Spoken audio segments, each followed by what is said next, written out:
Hello and welcome to another brand new episode of Beat the Experts. Alongside Mike Bires, I'm Andrew Chiappzzi. We have 2 weeks left to the regular season in high school basketball. Some of our teams have clinched playoff spots or are close. Other teams are fighting for spots. So AJ, let's break down some of the key games this week. You know, last season we had a handful of teams that had to wait until the dust settled to learn their playoff fate because of tiebreakers. This year we might have some of those same teams involved in some of the same scenarios once again. We're heading towards a messy finish in Section 2, Class 4A, where Central Valley, Beaver Falls, and Beaver are all tied for third place at 5-5. Blackhawk is 4-6. Ambridge is still sort of in the picture at 3-7. And on Tuesday night, Central Valley will host Beaver, Ambridge will host Blackhawk, and Beaver Falls will travel to Quaker Valley. Mike, it's bound to be messy because of all of these teams that are competing, and Tuesday night should provide some clarity, but even now, I still can't make heads or tails of who's going to come out of this section besides Quaker Valley and Newcastle. A lot is up for grabs in these games, and Tuesday night's really going to be big for these teams. Yeah, you know what, AJ? I will say this. Central Valley, I think, might have the easiest schedule of those 4 teams we talked about. I would think they're going to get in somehow. The big question mark is, can Beaver Falls, win 2 of their last 4 games? Because they're playing Quaker Valley and Newcastle as 2 of their 4 games.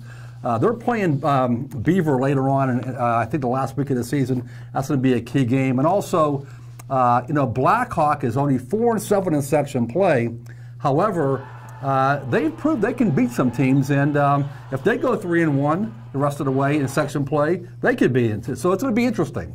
Absolutely right. And another interesting game on Tuesday night, not as much in terms of playoff implications, but because of what happened the last time these 2 teams met, is Aliquippa against Lincoln Park. That game is at Aliquippa. A lot of intrigue to this game because of some of the stuff that surrounded the initial game earlier this month. One stat stands out from that meeting. Lincoln Park shot 62 free throws in that game, including 31 by Nellie Cummings. Aliquippa plays physical. They're going to foul teams. They're going to send teams to the line. And I realize that sometimes maybe they don't agree with what the whistles may be. You can't put yourself in that situation, though. Aliquippa is going to have to find another way to try and slow Lincoln Park down and not send them to the line, no matter what the calls are, fair or foul. It's going to be interesting to see how Aliquippa tries to match up with Lincoln Park with that in the back of their mind on Tuesday night. Yeah, I talked to one of the Lincoln Park coaches this morning, actually, and he reminded me that there were 48 fouls called against Aliquippa in that game. Imagine 48 fouls in one basketball game. It wasn't overtime either, you know. And there was some extracurricular activity among the fans in that game. I think at 2 different times, police had to come in and break up fights and that. There were fans ejected from that game. That was at Lincoln Park a few weeks ago.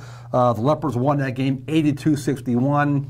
Obviously, Lincoln Park is one of the better 3A teams in the state. The Quips are not. They're 9-10 overall.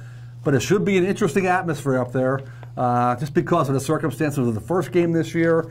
And if you remember, last year they met for the first 2 times in a WPIAL championship game and then in the state semifinals. And that state semifinal game at Geneva College was one of the best basketball games of the season. Definitely a budding rivalry has been brewing over the last 2 years between Aliquippa and Lincoln Park. Speaking of a decent rivalry, the Beaver girls host Ambridge tonight, and this is essentially a battle for second place behind Blackhawk in that section. Just a few games remain for all of those teams in that section. I have to admit, I've been a little surprised by Beaver this year. I thought that the Bobcats were ready to turn the corner after starting so many sophomores last year and having such a young team. Thought they were ready to challenge Blackhawk for the section title, but Blackhawk has cruised.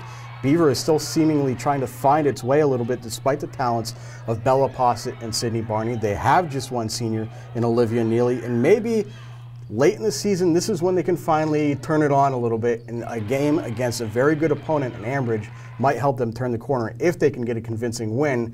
That's not a guarantee because Ambridge did beat them the last time, although Beaver did not have Sydney Barney in that game. Yeah, you know what, AJ, Beaver is 12-4, so they have 12 wins. And I covered that game at Ambridge a few weeks ago. Ambridge won that game 49-47. That was a game when Sydney Barney didn't play because she was sick. 2 or 3 other girls on the team had flu-like symptoms. I sat right next to the bench, and I can tell they were under the weather a bit that night. Beaver is playing at home right now. I'm really surprised that last week Central Valley handled Beaver pretty handily. But a few days later, Ambridge spanks Central Valley pretty handily too. So I don't know what's going on there, but I have heard that Beaver's had some injuries and some illnesses. So we shall see. They're playing at home again. This is a big game for them to prove they are definitely a team that can go deep in the playoffs with a victory.